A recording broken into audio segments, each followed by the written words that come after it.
Ayo Instagram ona na try kona zamisha ukati ndizakala chonchi pakaliti jakilini na nasa mlunga nandipasa wanga ondikonda mene ndilili okondedwa jakilini ndikuziwa moyo wako pano uli clean unkafuna makrini mwamuna oti uzimuonela pa screen unandiuza now it's over ndinati why unati ndinelomva unakagwidwa ndiwale njilova pandeka ndinakanikadi kusova ubwino unandipunzisa kukonda panopa ndili naye omukonda palipose iye amandilonda ndilisefu poti ndiye wanga mlonda.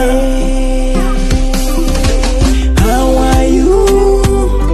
Nanga zikuenda bwanji uko nikakala ine ayi mlungwa nandiyanka nandipasa kena kake kondilava. How are you?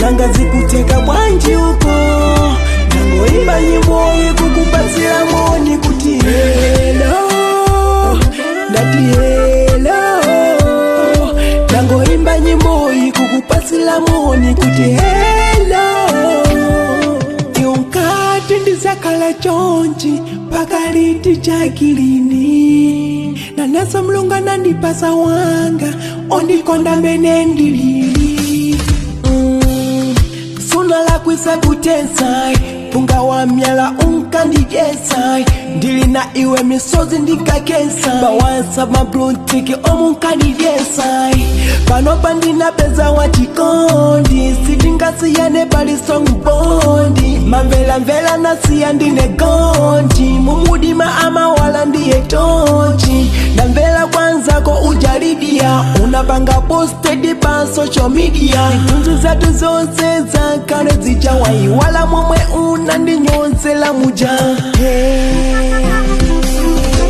How are you? Nanga zikuenda bwanji uko nikakala ine ayi mlungwa nandiyanka nandipasa kena kake kondilava. How are you? Nanga zikuteka bwanji uko nangoimba nyimbo kukupasila moni kuti hello ndati hello nangoimba nyimbo kukupasila moni kuti hello hello hello hello hello Yo Banzo